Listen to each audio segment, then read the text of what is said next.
Meus irmãos, a paz do Senhor Jesus, nós estamos felizes em poder estar aqui mais uma vez para compartilhar com vocês mais uma aula da Escola Bíblica Dominical. Nós estamos aqui de revista nova com a segunda lição, né? Estamos estudando o livro de Apocalipse e Deus tem muito a ministrar no coração da igreja. E hoje nós vamos aqui falar sobre a lição de número 2, que é tema aqui para essa aula.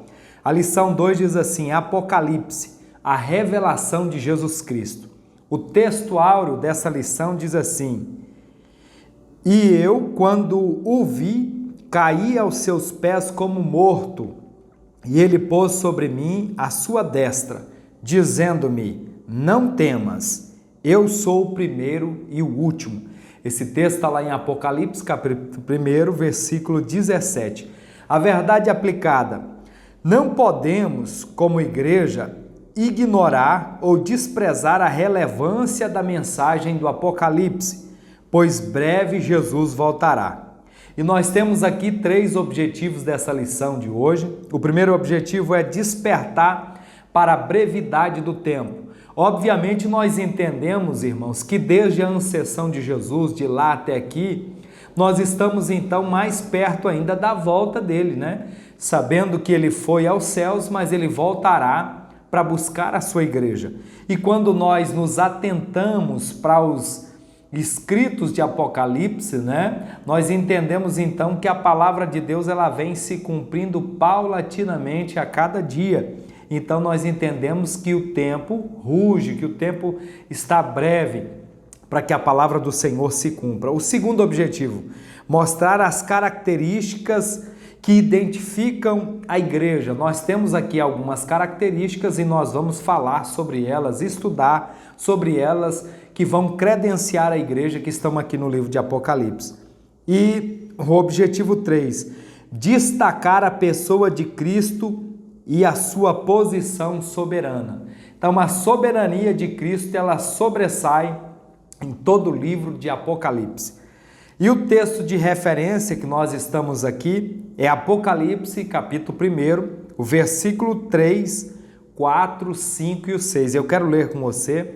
Se você tiver um exemplar da Bíblia Sagrada, né, ou digital, acompanhe a palavra do Senhor. A partir do versículo 3 do capítulo 1 diz assim: Bem-aventurado aquele que lê, e os que ouvem as palavras dessa profecia, e guardam as coisas que nela estão escritas, porque o tempo está próximo. Verso 4.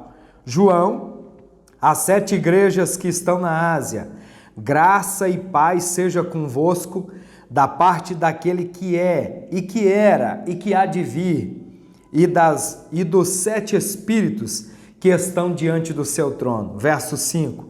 E da parte de Jesus Cristo, que é a fiel testemunha, o primogênito dos mortos e o príncipe dos reis da terra, aquele que nos ama e em seu sangue nos lavou dos nossos pecados. E o verso 6, e nos fez reis e sacerdotes para Deus e seu Pai, e a ele a glória e o poder para sempre. Amém.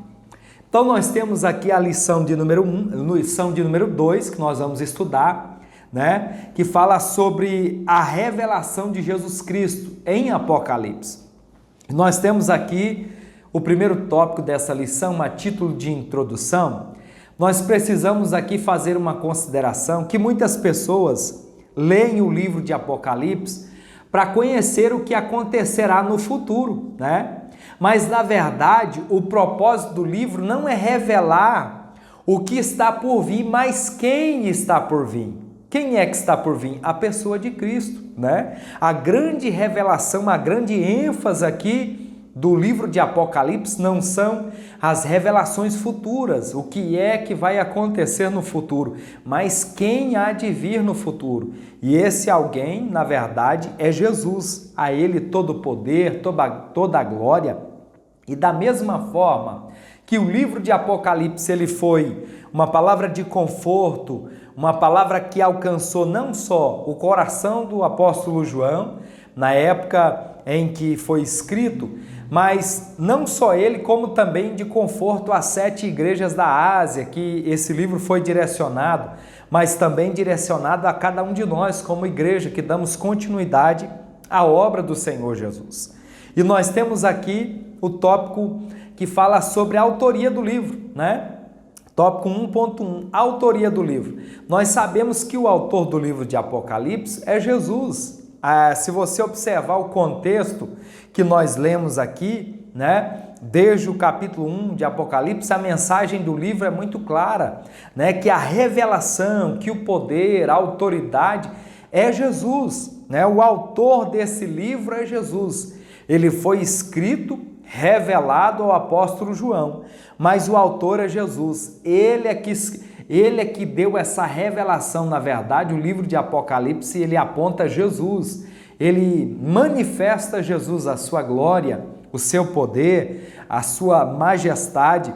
E quem escreveu o livro foi o apóstolo João, mas a autoria desse livro, ela é toda de Jesus. E nós temos aqui também, dando continuidade à nossa lição, falando sobre a tríplice bem-aventurança, que é o tópico 1.2. Se nós olharmos para o livro de Apocalipse, o autor ele vai, né, Jesus e também aquele que escreveu, o apóstolo João, ele vai deixar aqui para nós 3 verdades que estão enfáticas aqui no livro de Apocalipse. E essas verdades vão nos trazer à memória aqui 3 bem-aventuranças. A primeira dela é bem-aventurado aquele que lê. Apocalipse capítulo 1, verso 3, nós lemos aqui bem-aventurado aquele que lê, né? E a segunda bem-aventurança, bem-aventurado aquele que ouve a palavra do Senhor. E a terceira bem-aventurança aqui é bem-aventurado aquele que guarda as palavras que nesse livro estão escritas. Então, o livro de Apocalipse aqui, ele não é um livro apenas teórico, né? Um livro de bem-estar, um livro que vai tentar nos transparecer um tipo de autoajuda, mas na verdade é um livro de prática. Nós precisamos ler essa palavra. Bem-aventurado aquele que lê. Russell Champlin, ele chega a comentar que o estado de bem-aventurança é um nível em que a pessoa consegue alcançar o êxtase espiritual quando ela está em um estado de uma boa relação com Deus, quando ela consegue desfrutar dessa boa relação com Deus. Então, bem-aventurado aquele que lê, aquele que ouve a palavra e aquele que guarda. Eu não posso apenas ser um ouvinte, né, um leitor esquecido, um ouvinte esquecido, mas eu preciso guardar a palavra do Senhor no meu coração para colocar as verdades de Deus em prática. E o livro também, ele vai falar aqui no tópico 1.3 sobre a brevidade do tempo. Nós entendemos que o tempo está perto. Como eu disse aqui no início, na introdução da aula, nós entendemos que desde a ascensão de Jesus até os dias em que nós estamos vivendo, cada tempo está se cumprindo a palavra do Senhor.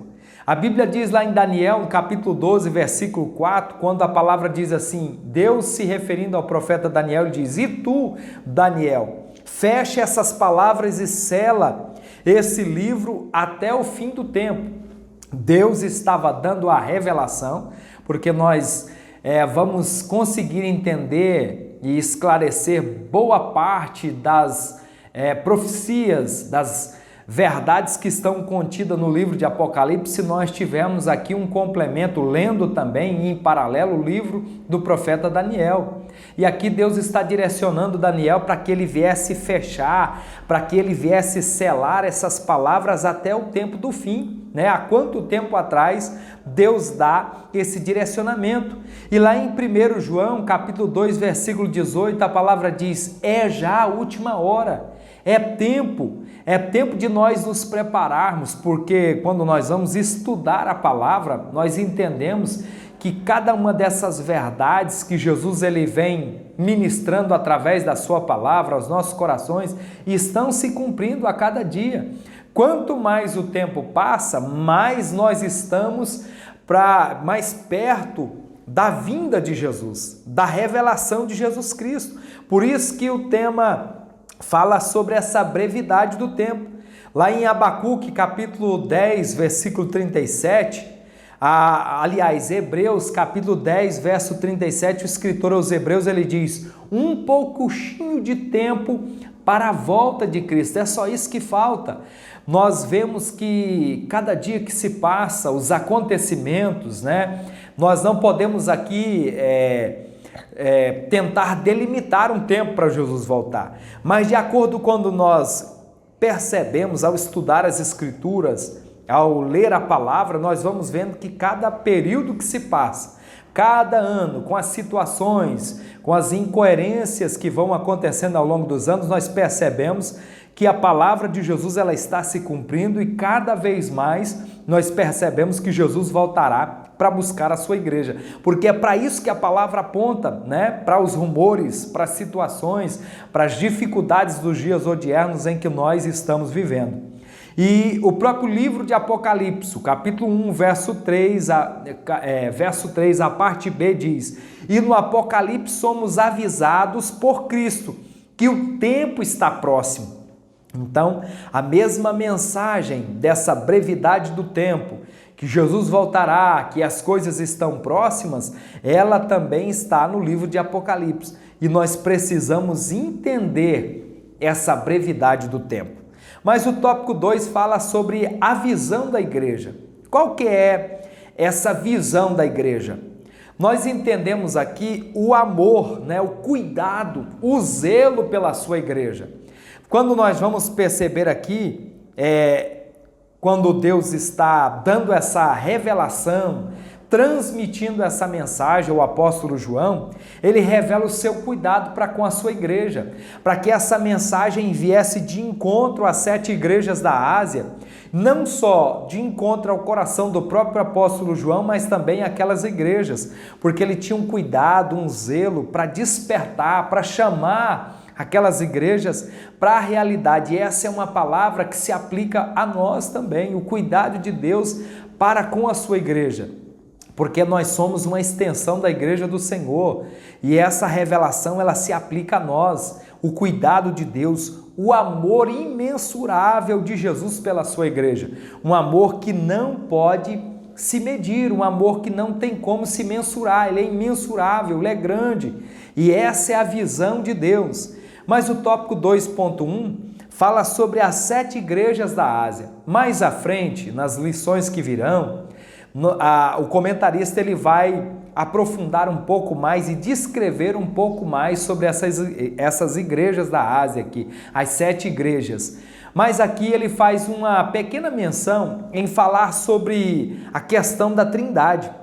Né? Quando Deus ele está se referindo, ele faz uma menção à Trindade falando com essas 7 igrejas, ele demonstra a total atenção e apoio de Deus à igreja. Do mesmo modo que nós vemos Deus ele fazer menção à Trindade desde a criação, né? Quando ele age ali através da Trindade, aqui nós temos também a menção dessa Trindade, Deus cuidando, Deus se preocupando com a sua igreja. A saudação, ela vai conter aqui, quando ele faz essa saudação às igrejas, ela vai conter aqui 2 elementos fundamentais e insubstituíveis para a vida da igreja. Qual que são essas 2 menções aqui? Quais são essas 2 saudações aqui que ele se reporta à igreja? Quando ele diz a graça e a paz. Porque a graça de Deus é que faz a igreja se manter de pé. É a graça de Deus que faz a igreja caminhar. É a paz do Senhor sobre a igreja que faz a igreja caminhar cada dia mais para o alvo que ele estabeleceu. Então ele direciona, ele vocaciona essa igreja e diz: olha, que a minha paz, que a minha graça esteja sobre a minha igreja. E o tópico 2.2 fala sobre o reino e sacerdócio. O propósito divino com Israel era que, após a libertação da escravidão do Egito, o seu povo se tornasse um reino sacerdotal. Qual que era a visão de Deus para Israel? A expectativa, né, o chamado de Deus para Israel é que quando Deus libertou Israel da escravidão do Egito, o seu povo se tornasse um reino sacerdotal, né, um reino que iria uma nação santa, uma nação separada de toda a idolatria, de todo o pecado, que fosse luz. Essa nação ela deveria ser luz para as outras nações. Então esse reino e sacerdócio é a expectativa, é o chamado de Deus para que a nação de Israel fosse um povo diferenciado. Da mesma forma que Israel foi chamado para viver esse reino, né? E esse chamado sacerdotal diante de Deus, a igreja também é comissionada, né? Quando a palavra do Senhor diz que nós somos nação santa, povo adquirido, povo que ele escolheu, povo que ele chamou, povo que ele vocacionou, ele espera que nós venhamos corresponder a esse chamado, porque nós, de fato, também somos uma nação santa, um reino sacerdotal para servir o nosso Deus. E aqui no tópico 2.3 fala sobre os 7 castiçais de ouro. O ouro é um metal por excelência, né? E aponta para a glória e para a majestade de Cristo, que dá à igreja a capacitação para manifestar o poder de Deus e ganhar vidas com a pregação do Evangelho. Essa ideia aqui é mostrar que a igreja, ela tem esse poder, essa capacidade, porque a excelência e a majestade de Cristo, ela se manifestou em cada um de nós. Jesus, ele está preparando a sua igreja, ele está capacitando a sua igreja para que nós possamos ir e ganhar almas para o seu reino. A grande comissão da igreja é ganhar almas, é alcançar pessoas para o ministério que ele direcionou, que ele chamou, né, para ganhar essas pessoas, para levar o evangelho de Jesus. A grande ênfase aqui é nos preparar, é nos capacitar à pregação do evangelho. Mas o tópico 3 vai falar sobre a visão de Deus. Qual que é essa visão de Deus? A visão que Deus direcionou. João, na ilha de Patmos, ele tem uma visão do Deus triuno e em destaque vê Cristo glorificado, né? Ele teve essa visão de Jesus, o que confortou também o seu coração, de Jesus ressurreto, glorificado, né? Majestoso, cheio de glória, de esplendor. E essa visão ela deve ter sido de grande consolo. Na verdade, ela trouxe um consolo para o apóstolo naquele tempo de exílio. E no tópico 3.1 fala sobre a Trindade Santa, do mesmo modo que nós vemos a manifestação da Trindade lá no Antigo Testamento, nós percebemos a sua atuação no Novo Testamento e nas menções do livro de Apocalipse. Deus, ele está se revelando, Deus, ele está se mostrando à sua igreja e revelando-se através da Trindade. E o tópico 3.2, Jesus é o Filho do Homem. O título, ele vai apontar para o seu sofrimento e morte, o seu ministério terreno e a sua volta gloriosa.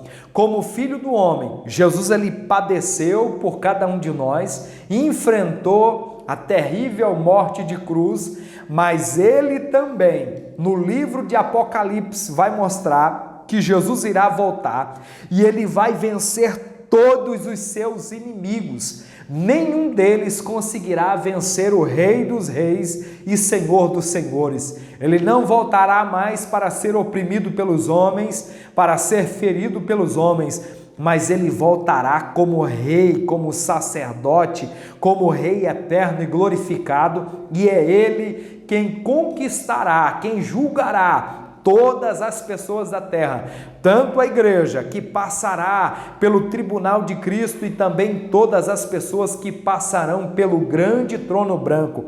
Então Cristo, ele voltará glorificado em poder e glória. E o tópico 3.3 fala da visão de Cristo, um Cristo glorificado. Essa visão, ela se aplica ao próprio Deus, ao próprio Senhor, especialmente ao poderoso juiz e governante do universo. Quem que é esse Deus Todo-Poderoso, aquele que tem todo poder, que está acima de tudo, em toda a majestade.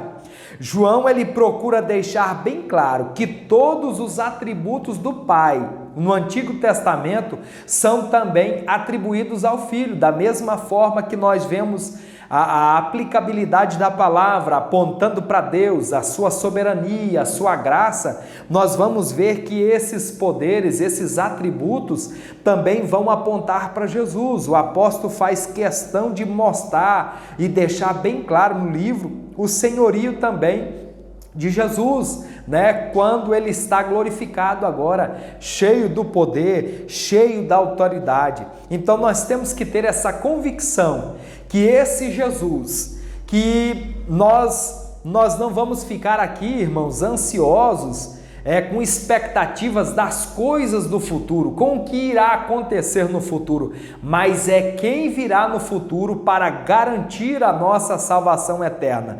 E essa salvação só será possível através da pessoa desse Cristo glorificado, com todo o poder, com toda a autoridade, que virá para buscar a sua igreja, para garantir a salvação da sua igreja. E essa é a nossa expectativa, essa é a visão que nós temos de um Deus todo-poderoso.